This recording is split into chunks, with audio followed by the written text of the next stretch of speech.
geography of our world and how things continue to be connected by its historic roots. You can watch that episode right now on YouTube or on whatever app you use to listen to podcasts. All links are in the description below.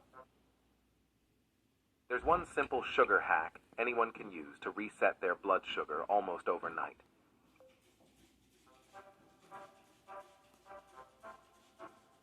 The New Madrid seismic zone, often overshadowed by its more famous counterparts in California, the Pacific Northwest, and Alaska, is one of the more dangerous seismic regions of the United States. Stretching across several states including Missouri, Arkansas, Tennessee, and Kentucky, this seismic zone has the capability to disrupt the lives of millions of Americans.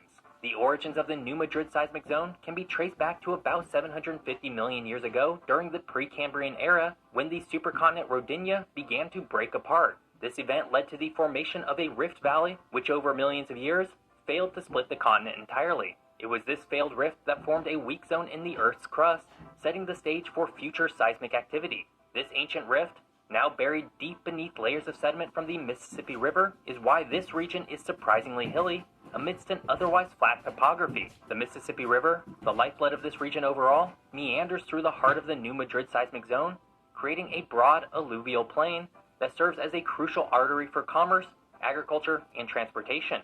The river's floodplain, characterized by rich, fertile soils, has historically supported extensive agricultural development, with vast fields of cotton, soybeans, and other crops stretching across the landscape. Adjacent to the river, the terrain rises gently into the Ozark Plateau to the west and the Appalachian Mountains to the east, providing a stark contrast to the flat floodplains.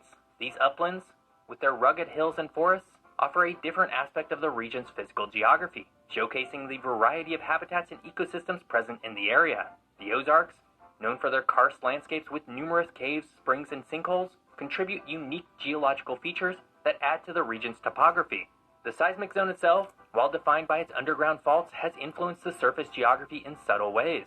Earthquakes have altered the course of rivers, including the Mississippi River, created new water bodies, and reshaped the land through liquefaction and landslides, leaving behind a landscape that bears the scars of its geologic history. The seismic activity in the New Madrid seismic zone is characterized by intraplate earthquakes, which occur within the interior of a tectonic plate rather than at the boundaries where such events are more common. This makes the earthquakes in this region somewhat mysterious to scientists, as they occur far from the edge of the North American plate. The zone is not defined by a single fault line, but rather by a network of faults that crisscross the region.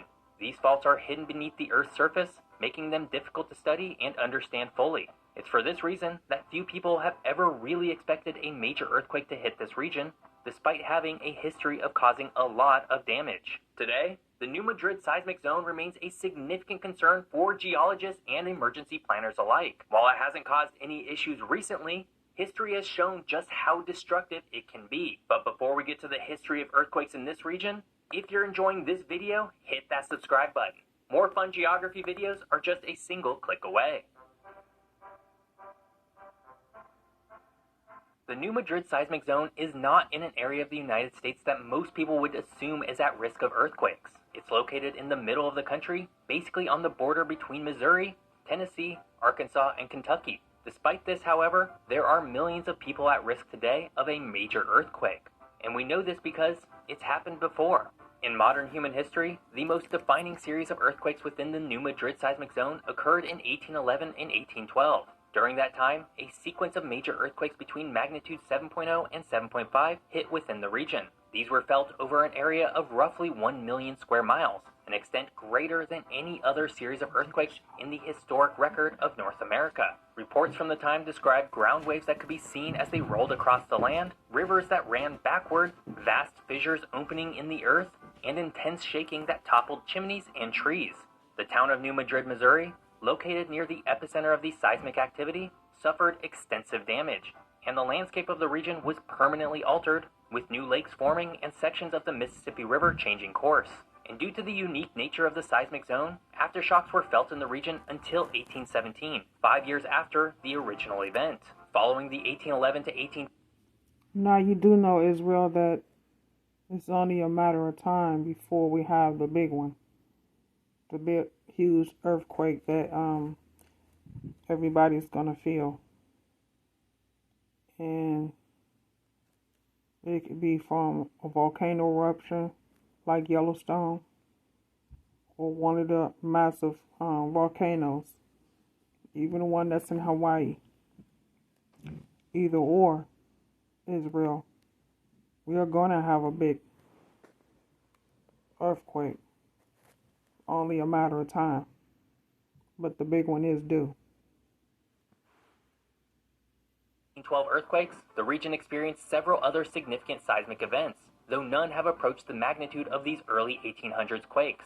The largest earthquakes to have occurred since then were on January 4th, 1843, and October 31st, 1895, with magnitude estimates of 6.0 and 6.6 respectively. The 1895 event had its epicenter near Charleston, Missouri, and damaged virtually all buildings in the town. It also created sand volcanoes by the city, cracked a pier on the Cairo Rail Bridge, and toppled chimneys as far away as St. Louis, Missouri, Memphis, Tennessee, Gadsden, Alabama, and Evansville, Indiana. And while not directly within the New Madrid seismic zone, a 5.4 magnitude quake on November 9, 1968, near Dale, Illinois, illustrates that the entire region is perhaps more seismically active than we originally believed. The quake damaged the Civic Building at Henderson, Kentucky, and was felt in 23 states.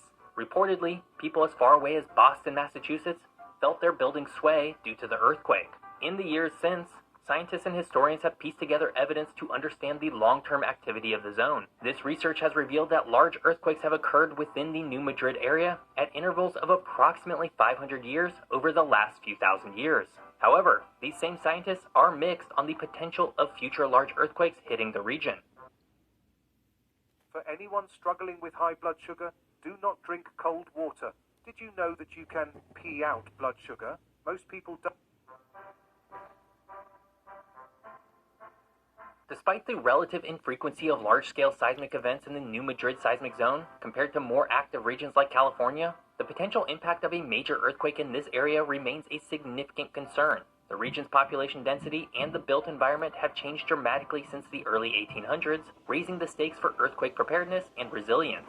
And unlike the West Coast, where buildings and infrastructure are designed with seismic activity in mind, many structures in the central United States are not built to withstand the forces of a major quake. One of the most immediate and visible impacts of a significant seismic event in this region would be damage to buildings and infrastructure. Older structures, including residential buildings, schools, and hospitals, could sustain severe damage or collapse. Modern buildings, while generally more resilient, could also suffer from the effects of shaking, especially if not designed with the latest earthquake-resistant technologies, which many still are not. Beyond the immediate structural damage, critical infrastructure such as bridges, roads, pipelines, and power lines could also be severely affected, disrupting transportation and communication networks. Interstate 55, connecting New Orleans to Chicago, would likely be unusable for a long period of time. Furthermore, the Mississippi River itself would also likely be unusable as a corridor for travel or trade. In the early 1800s, the Mississippi River was greatly disrupted, even reversing its flow for a time, and a future earthquake has the capacity to do the same. And even if it doesn't, debris will likely fill the river, making traversing it a big challenge. This would not only hamper emergency response efforts, but also have a cascading effect on supply chains, potentially leading to shortages of food, water, and medical supplies. According to the U.S. Army Corps of Engineers, the Mississippi River carried more than 500 million tons of imports, exports, and domestic freight in 2019. All of that would grind to a halt on the country's most important river. More locally, the agricultural sector, a significant part of the economy in the New Madrid seismic zone, would also face challenges. Soil liquefaction, a process where the shaking of an earthquake causes water-saturated sediment to temporarily lose its strength and behave like a liquid, could damage farmland, while the destruction of storage facilities and transportation infrastructure could disrupt agricultural markets around the world. A 1991 FEMA report estimated damages from a 7.6 magnitude earthquake would result in about 2% of the population killed, up to 10% of the population seriously injured, around 10% of all buildings collapsed, and 30% of buildings receiving severe structural damage within the nearest counties to the epicenter. Another, more recent 2004 report, based on a 7.7 earthquake, estimated damages to be about $296 billion, with nearly 730,000 people displaced from their homes. Today, the New Madrid seismic zone is home to a little over 2.1 million people. This would be led by the Memphis, Tennessee metro region with 1.3 million people.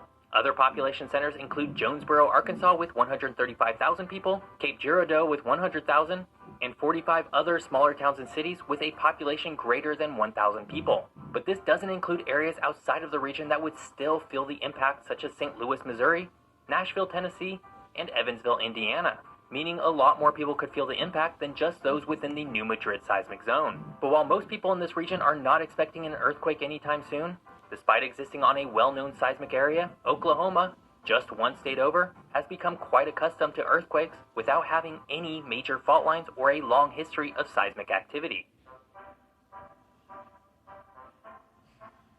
In recent years, Oklahoma has experienced an unprecedented surge in seismic activity, marked by swarms of earthquakes. These swarms, consisting of hundreds of small to moderate-sized earthquakes, represent a significant shift from the relatively mild historic seismic activity of the region. And unlike other regions of the world, the increase in seismic activity in Oklahoma has been linked to human activity, particularly the injection of wastewater into deep wells, a byproduct of oil and natural gas production.